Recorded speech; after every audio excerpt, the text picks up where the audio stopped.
ભગવાનને વિશે કલાવતી બોલ્યા ત્યાં તો યશોદાજી ઓછા નથી ઉતર્યા. યશોદાજી કે છે કે ગમે એવી રૂપાળી હોય, છાશ પીને મોટી થઈ છે, તમારા ઘરમાં છે શું?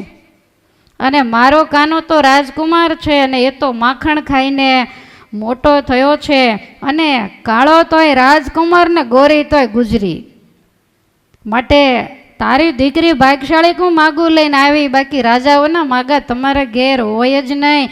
અને 3 લોકમાં એવી કોઈ સ્ત્રી નથી કે મારા કાનાને વરવા રાજી ન હોય. તારી રાધા જેવી તો લાખ હું એના ઉપર વારી ફેરીને ફેંકી દઉં. અને કલાવતી તમે તો આડા માણસો કહેવાઓ, સામાન્ય માણસો, રાજાઓની રીતની તમને ખબર હોય નહીં. અને તારી કુંવરી જેવી કરોડ જે કન્યાઓ મારા કાનાની પાછળ પાછળ ફરે, કોઈ દી સામે જોતો નથી. પછી બધી બાજી તો સંભાળવી જ પડે. માટે ક્યારેય મારા કાના વિશે કાંઈ બોલીશ તો હું સાંભળી નહીં લઉં. અને યશોદાજી એવા શબ્દો કહેવા માંડ્યા તો રાધાજીના માતા કલાવતી એ પણ કંઈ ઓછા ઉતરે એવા તો હોતા જ નહીં. વૃષ હોય જો લાડકવાયો લાલ તો બાંધ ગળે ઘૂઘરો રે લોલ. હોય જો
ભગવાનના યશોદાજીએ બહુ વખાણ કર્યા, તારી કુંવરી જેવી કરોડો એની પાછળ ફરે.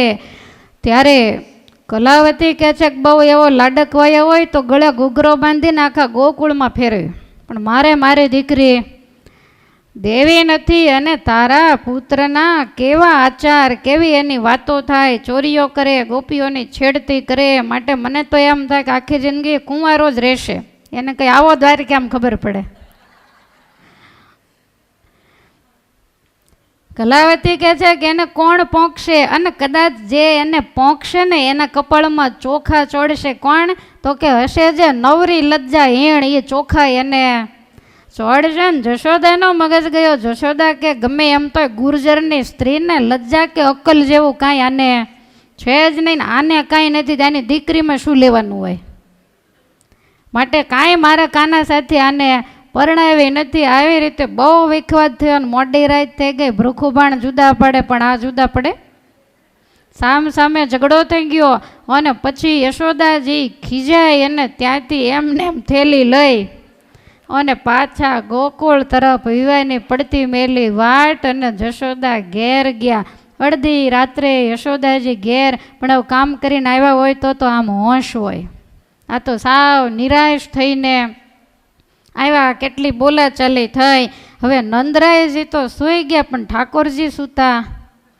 ભગવાન જાગે છે ને જ્યાં નંદાલયના દરવાજે યશોદાજી પહોંચે, ભગવાનને ખ્યાલ આવી ગયો ભગવાન ત્યાં દરવાજે જ ઊભા છે.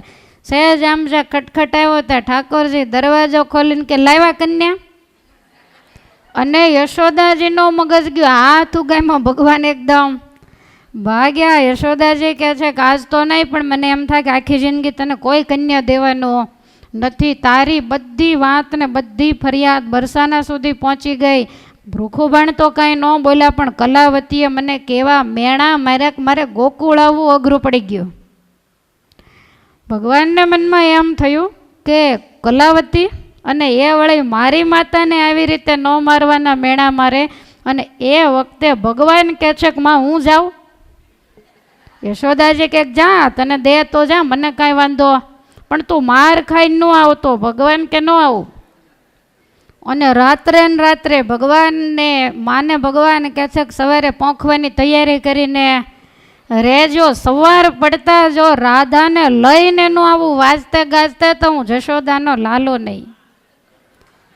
અને ભગવાન નીકળ્યા. યશોદાજીને તો એમ જ હતું કે માર ખાઈને જ આવશે, મને થોડી મોટી નંદરાણી જાણીને માર ન પડ્યો.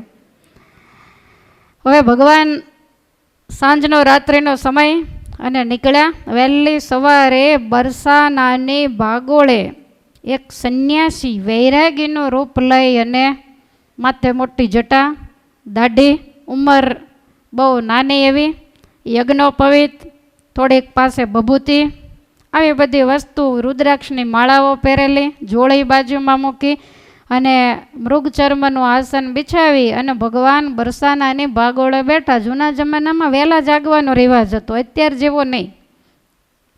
4 વાગે ત્યાં તો આવરો જાવરો ચાલુ થઈ જાય એટલે બધા નીકળે. વિચાર કરે કોઈક બાલુડા સંન્યાસી આવીને બેઠા, જે નીકળે આમ પગે લાગતા જાય. ધીમે ધીમે કરતાં અજવાળું થયું એટલે લોકો બધા બહુ શ્રદ્ધાળુ ભગવાનને ગોઠણિયાભેર પગે લાગીને કહે છે કે યોગીરાજ ક્યાંથી આવો છો?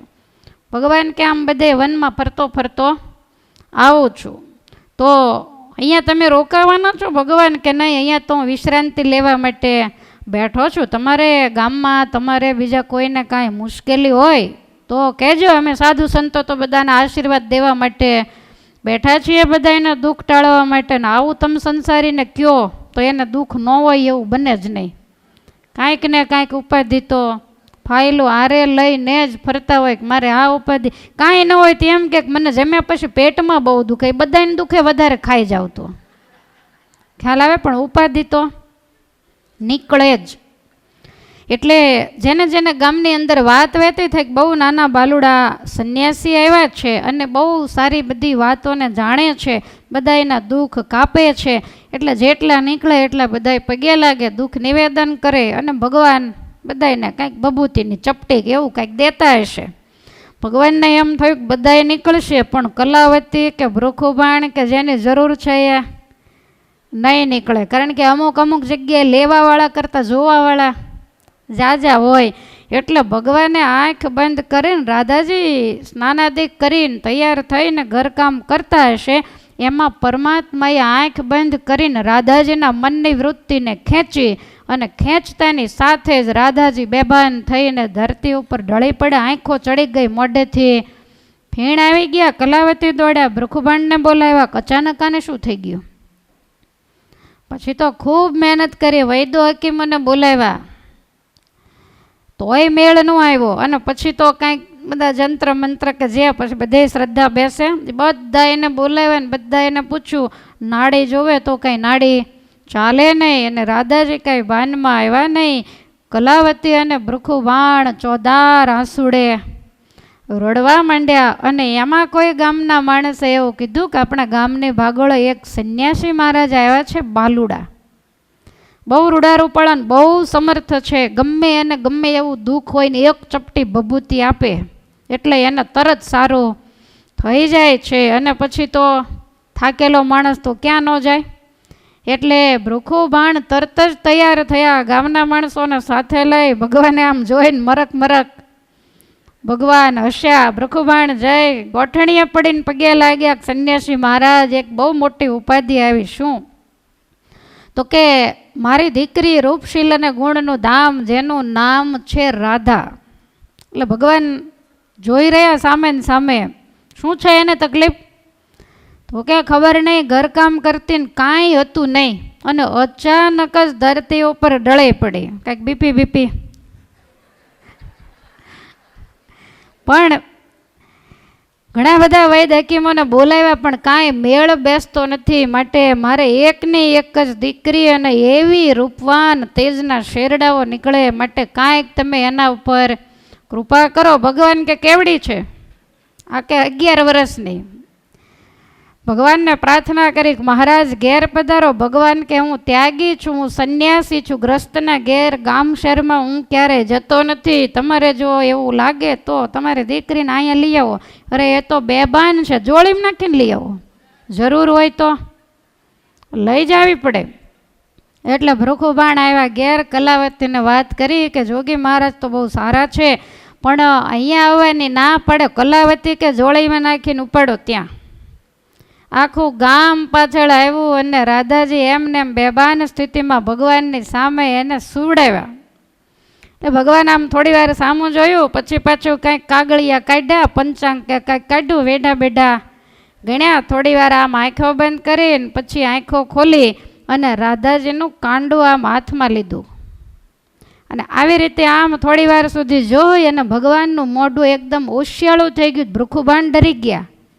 કલાવતી કહે છે શું? તો આમાં કાંઈ છે જ નહીં. તો હવે ગયેલાની દવા તો હું શું કરું? આનું આયુષ્ય પૂરું થઈ ગયું છે, હવે આનો અંતિમ વિધિ થાય, બાકી કોઈ વસ્તુ ન થાય.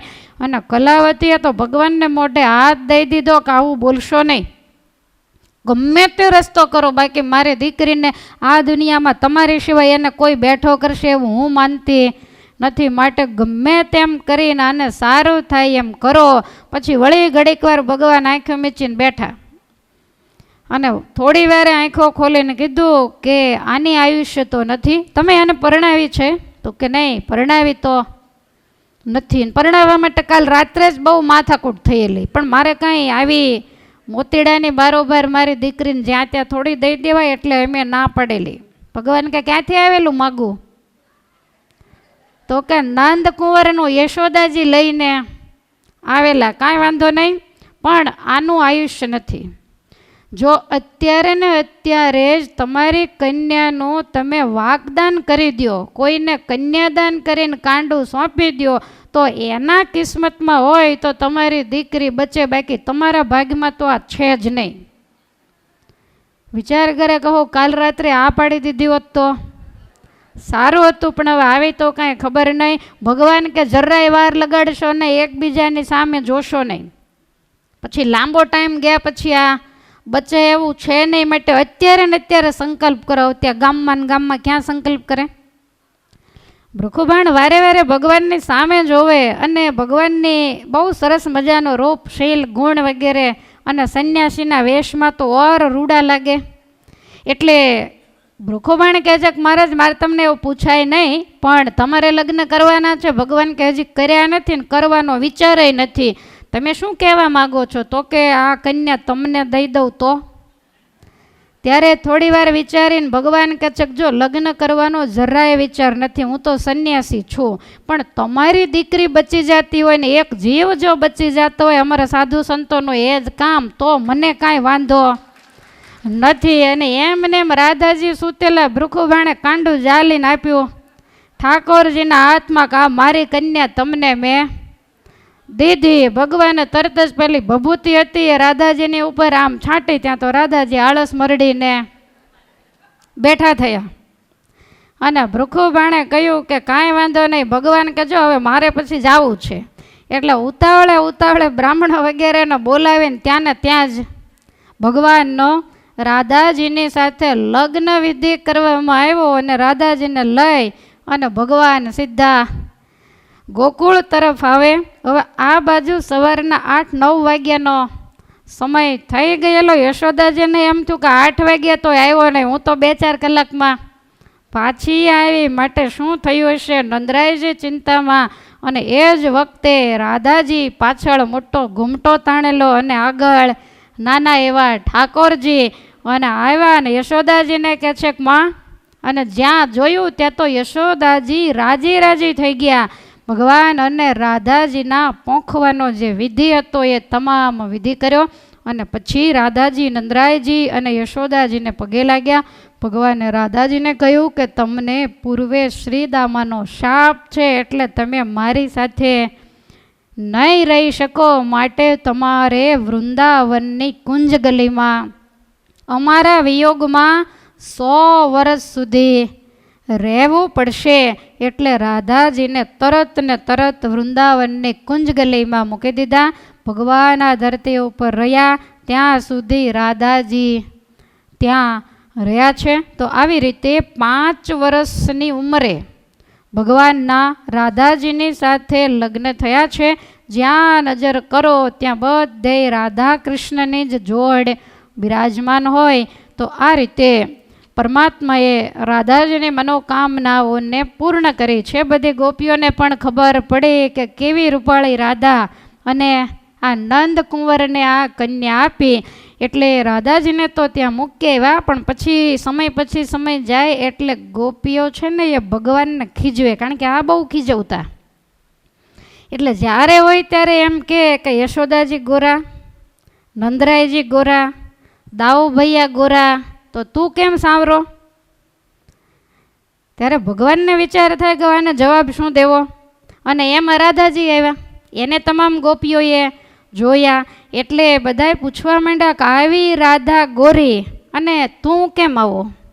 ત્યારે ભગવાન કહે છે કે તમે આવો પ્રશ્ન કેમ પૂછો છો? ત્યારે ગોપીઓ કહે છે કે અમને એમ થાય છે કે તું નંદનો લાલો નથી. તારા માતા પિતા આવા રૂડા હોય તો એનું એક પણ ચિહ્ન તારા શરીર ઉપર તો હોવું જોઈએ ને, માટે તું કાળો કેમ? સાચી બતા દે નંદ લાલા કે રૂપ તેરા ક્યું કાલા. હવે ભગવાન પાસે કાંઈ જવાબ મળે નહીં, ગલ્લા ટલ્લા કરે. એક વખત માં યશોદાજી બેઠા છે અને ત્યાં જઈ અને ભગવાન યશોદાજીને ખોળે બેઠા.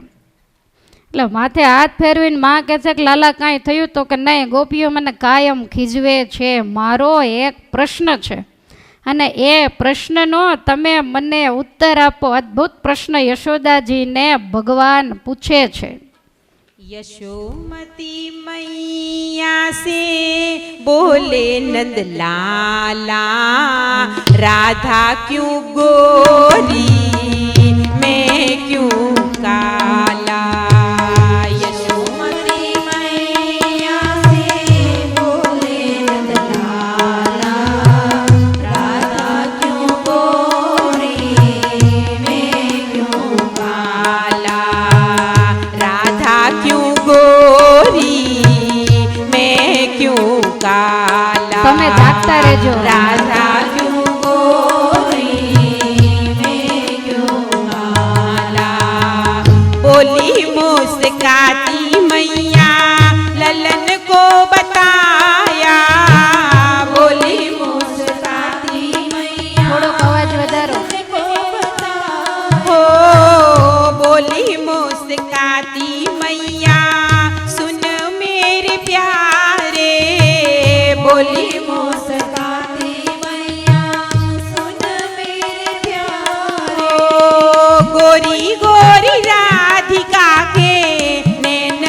कजरा रे गोरी गोरी राधिका के नैन कजरा रे काले नैनो वाली ने हो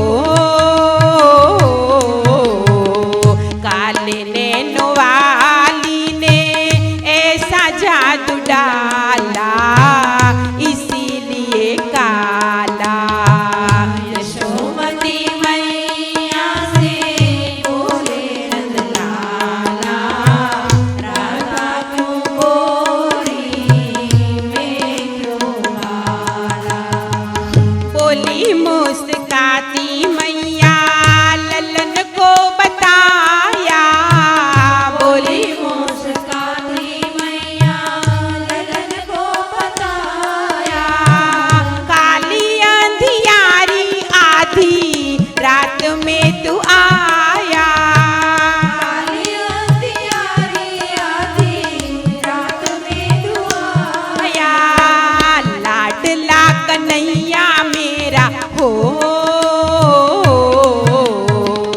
लाडला कन्हैया मेरा काली कमली वाला इसीलिए काला यशोमती मैया से बोले नंदलाला राधा क्यों गोरी मैं क्यों काला काला हो इतने में राधा गोरी आई इकलाती इतने में राधा गोरी आई इतना हो मैंने नहीं जादू डाला बोली मलका दी मैंने जादू डाला बोली मलका हो मैया कन्हैया तेरा हो मैया कन्हैया तेरा जग से निराला इसीलिए काला यशोमती मैया से बोले नंदलाला क्यों गोरी मैं क्यों काला राधा क्यों गोरी मैं क्यों काला राधा क्यों गोरी मैं क्यों काला જશોદાજીને જ્યારે પ્રશ્ન પૂછવામાં આવ્યો ત્યારે યશોદાજી પણ મૂંઝાયા, પણ યશોદાજી બહુ બુદ્ધિશાળી હતા એટલે યશોદાજીએ એવું કહ્યું કે તારો જન્મ અંધારી રાત્રિએ અને એમાંય મધ્યરાત્રિએ થયો ને લાલા, તારો જન્મ થયો ને ત્યારે ગોકુળની અંદર કોઈ જાગતું નહોતું અને સવાર સુધી તું અંધારામાં આળોટતો રહ્યો ને એટલે અંધારાનો રંગ તને લાગી ગયો છે અને એટલા માટે તું શ્યામ છે. આવી રીતે ભગવાનના મનને યશોદાજીએ મનાવ્યું છે. પરમાત્મા 5 વર્ષના થયા છે. શુકાચાર્ય કહે છે કે હે રાજા, ભગવાનની ગોકુળની લીલા અહીંયા પૂર્ણ થાય છે. હવે પરમાત્મા વૃંદાવનમાં પધારે છે. એક વખતનો પ્રસંગ વ્યાસ ભગવાન લખે છે કે ગોપવૃદ્ધા મહોત્પાતા નનુ ભૂય બૃહદ્વને નંદાદય સમાગમ્ય નંદાદય સમાગમ્ય વ્રજ કાર્યમ મંત્રયાન વ્રજ કાર્યમ વ્રજ કાર્યમ મંત્રયાન વ્રજ નંદાદય સમાગમ્ય વ્રજ કાર્યમ મંત્રયાન નંદાદય સમાગમ્ય વ્રજ કાર્યમ વ્રજ કાર્યમ મંત્રયાન વ્રજ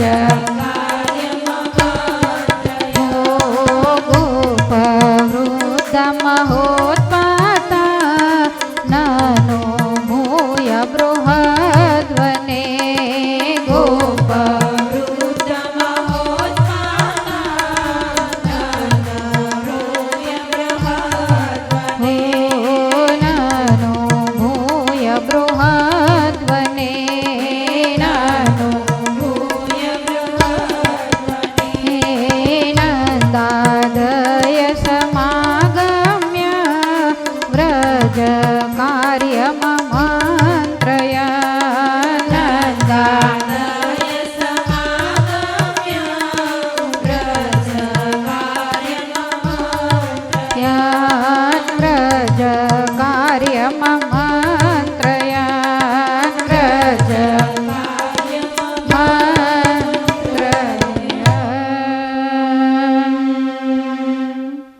એકવાર નંદરાયજી વગેરે વૃદ્ધ ગોવાળિયાઓ સાંજના સમયે ચોકમાં ખાટલાઓ નાખી અને બેઠા છે ને બધાય વાતો કરે છે. એમાં એવી વાત નીકળી, ઉપનંદ નામના વૃદ્ધ ગોપ નંદરાયજીને કહે છે કે હે નંદરાયજી, જ્યારથી તમારે ત્યાં લાલાનું પ્રાગટ્ય થયું ને ત્યારથી એના ઉપર બહુ મોટી મોટી ઘાતીઓ આવે છે. એ 6 દિવસનો થયો ત્યારે કેટલી મોટી રાક્ષસી આવી અને એના વિઘ્ન થકી ભગવાને એને બચાવ્યો. મહિનાનો થયો ત્યારે એની માથે ગાડું પડતા પડતા રહી ગયું. વંટોળિયો એને લઈને ચાલતો થયો. નંદરાયજી ક્યારેય સાંભળ્યું નથી કે વંટોળિયામાં માણસ ઉડી જાય. અને તમારા લાલા માટેની આ તમે એક ગાત જ સમજી લો. અને હમણાં જ તમે જોવો છો ને કેવા મોટા 2 તોતિંગ વૃક્ષો એની માથે પડતા પડતા રહી ગયા. માટે મહારાજે પણ શિક્ષાપત્રીમાં લખ્યું છે કે બહુ પ્રકારના ઉપદ્રવ હોય ને તો એ પોતાનું ગામ હોય ને તો છોડીને જ્યાં સુખેથી રહી શકાય એવા સ્થાનમાં જઈને રહેવું. માટે નંદરાયજી આપણે આ ગોકુળ છોડી અને વૃંદાવનમાં રહેવા જઈએ તો, કારણ કે હવે બાળકો મોટા થયા તો કાલ સવારે એ પણ આપણી સાથે વાછરડા ચરાવવા વગેરે આવે. ગોકુળથી વૃંદાવન દૂર પડે તો વૃંદાવનમાં જો જઈને રહીએ તો કુટુંબ પરિવારનું ધ્યાન પણ રહે. બધાને આ વાત બહુ જ ગમી અને તરત જ સર્વાનુમતે આ વાતને મંજૂર કરવામાં આવી, માન્ય રાખવામાં આવી. નંદરાયજી કહે છે તો પછી ઉપનંદજી ધર્મના કામમાં ઢીલ શું, કાલ સવારે જ ગાડાઓની અંદર સામાન ભરી ગોધનને આગળ હાંકી મૂકીએ ને આપણે વૃંદાવનમાં જઈ નિવાસ કરીને રહીએ. 5 વર્ષ ભગવાન ગોકુળમાં રહ્યા છે. સર્વ પ્રકારે વૃંદાવન સુખદાયી છે. સવાર પડતા બધાને વાત કરવામાં આવી. બધા બહુ રાજી થયા. ભગવાન રામ અને શ્યામ એ તો અતિશય પ્રસન્ન થયા. 5 વર્ષથી ક્યાંય ગોકુળ બહાર નીકળ્યા જ નથી. વૃંદાવનનું નામ સાંભળીને ભગવાન અતિ પ્રફુલ્લિત થયા છે. વૃંદા અને જાલંધરની અદ્ભુત કથા જેની પાછળ છુપાયેલી છે, ભગવાનના શાપે કરી અને દેવી વૃંદા એ વૃક્ષનું રૂપ ધારણ કરી અને વૃંદાવનમાં નિવાસ કરીને રહ્યા છે. સામાન ગાડાઓમાં ભર્યો છે. ગાયો સહિત વાછરડાઓ બધાને આગળ ચાલતા કર્યા. ગાડાઓની અંદર બધી ઘરવકરી ભરી. એક ગાડામાં બધું સમાઈ ગયું. તમારે અત્યારે એક ગાડામાં ફ્રીજય ન સમાય, ખ્યાલ આવે છે? અને છતાંય વ્રજના રાજા હતા ને આપણે તો ગમે એટલું હોય તો નથી નથી નથી, અમારા કરતાં ફલાણાને વધારે છે, અમારા કરતાં ફલાણાને વધારે છે. ભગવાને જે આપ્યું એમાં સંતોષ માનીને જીવનારા જીવડાઓ આપણે નથી. ભગવાન યશોદાજીને ખોળે બેઠા, રોહિણીજીને ખોળે બલરામજી બેઠા. ગાડાઓમાં બેસી અને બધાએ વૃંદાવનની અંદર આવ્યા છે. અર્ધચંદ્રાકારે વ્રજને વસાવ્યું છે. સરસ યમુનાનો કિનારો, વૃંદાવનના જુદા જુદા વૃક્ષો, ગિરિરાજ, ગોવર્ધનની તળેટી આ બધું જોઈને ભગવાન બહુ આનંદિત થયા છે. પરમાત્માની કુમાર લીલા પૂરી થઈ. અર્ધચંદ્રાકારે વ્રજ વસાયું. આજુબાજુમાં બધા જ વ્રજવાસીઓના નેસ અને વચ્ચે નંદરાયજીનું ઘર બનાવવામાં આવ્યું. પરમાત્મા ધીરે ધીરે મોટા થાય છે. એક દિવસ માને કહે છે કે માં, હવે તો હું ઘણો મોટો થઈ ગયો, હવે હું કાંઈ ચોરીઓ કે તોફાન કે કાંઈ કરતો નથી. તો મને એમ થાય છે કે મારા પિતાજીને હું થોડીક કામકાજમાં મદદ કરું. યશોદાજી કે તું શું મદદ કરીશ? તો મારા પિતાજી ગાયો ચરાવવા જાય તો હું નાના નાના ગ્વાલબાલ મિત્રોને લઈ, દાઉને સાથે લઈ અને હું વાછરડા ચરાવવા માટે જાઉં. અને માં, હવે તો આપણે વૃંદાવનમાં છીએ, યમુનાજી બિલકુલ નજીક, અમે બહુ દૂર નહીં જઈએ.